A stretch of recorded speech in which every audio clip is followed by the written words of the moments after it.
আসসালামু আলাইকুম। আমরা আজকে আমাদের একটা চলমান প্রজেক্টে আসছি ভিজিট করতে। তো আমার হঠাৎ করে মনে পড়লো আপনাদের মেটেরিয়াল সম্পর্কে কিছু ধারণা দেওয়া দরকার, যে আমরা একটা সাইটে কি কি ধরনের মেটেরিয়াল ব্যবহার করি। আপনার বাজেট পুরোপুরি নির্ভর করে এই মেটেরিয়ালের উপর। যে আপনারা অনেকে প্রশ্ন করে থাকেন যে আমার 1200 স্কোয়ার ফিট বা 1500 স্কোয়ার ফিট একটা ফ্ল্যাটের ইন্টেরিয়র করতে কেমন খরচ হবে। এটা পুরোপুরি নির্ভর করে আপনি কি ধরনের মেটেরিয়াল ব্যবহার করেন। তো আজকে আমি আপনাদেরকে কিছু বোর্ড দেখাবো। এই বোর্ড সম্পর্কে ধারণা দেওয়ার চেষ্টা করব যে আমরা কি কি বোর্ড এই সাইটে ব্যবহার করছি। প্রথমেই আমি 3 মিলি পিভিসি বোর্ড নিচ্ছি।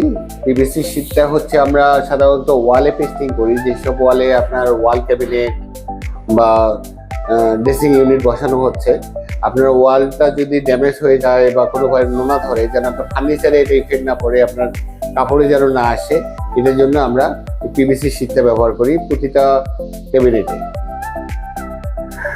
আর গর্জন প্লাইউড, এটা আপনারা অনেকেই চিনতে থাকেন। এটা অনেক সাইজের হয়ে থাকে। এটা 2 মিলি থেকে শুরু করে 24 মিলি পর্যন্ত এটা হয়। এটা আমার হাতে যেটা আছে এটা হচ্ছে 18 মিলি। আমরা যেসব ফার্নিচার একটু স্ট্রং দরকার বা লংজিভিটি দরকার, যেটাতে বেশি চাপ পড়বে, সে ধরনের ফার্নিচারে আমরা সবসময় সাজেস্ট করে থাকি এই গর্জন প্লাইউড ব্যবহার করার জন্য। এটা অনেক বেশি প্রেশার নিতে পারে। এটা হচ্ছে ভিনিয়ার কাউন্টিং বোর্ড। যারা উডেন লাভার বা একটু উডেন ফ্লেভার চাই, সেসব ফার্নিচার এটা ব্যবহার করা হয়। আপনারা দেখতে পাচ্ছেন না, আমি একটা টিভি ক্যাবিনেটের উপরে বসে কথা বলছি। এই টিভি ক্যাবিনেটটা মূলত কাউন্টিং ভিনিয়ার দিয়ে করা আর কি। এটার উপর বার্নিশ হবে, বার্নিশ হলে পুরোটাই কাঠের একটা ফ্লেভার চলে আসবে। এটা ওয়াটার রেজিস্ট্যান্ট গ্রিল বোর্ড।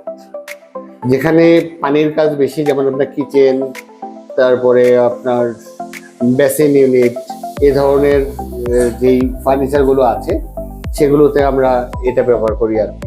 এটা ওয়াটার রেজিস্ট্যান্ট, 22 দিন এটা পানিতে চুবাই রাখলে কোনো সমস্যা হবে না।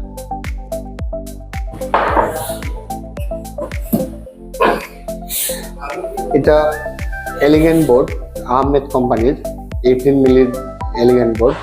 যাদের বাজেটে একটু প্রবলেম আছে সে ধরনের ফার্নিচারগুলো, যেমন আপনার ওয়াল ক্যাবিনেট, তারপরে টেবিল, বেড, এই ধরনের ফার্নিচার এটা ব্যবহার করা যায়।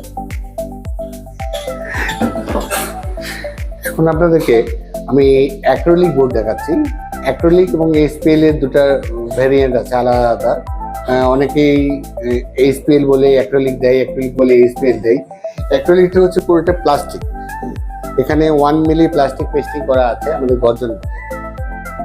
তো এটা আমরা সাধারণত কিচেন এবং যেখানে পানি পড়ার সম্ভাবনা, ডিনার ওয়াগান, যেটা আপনি সহজে ক্লিন করতে পারবেন, এই ধরনের ফার্নিচারে আমরা এই বোর্ডটা ইউজ করা সাজেস্ট করি।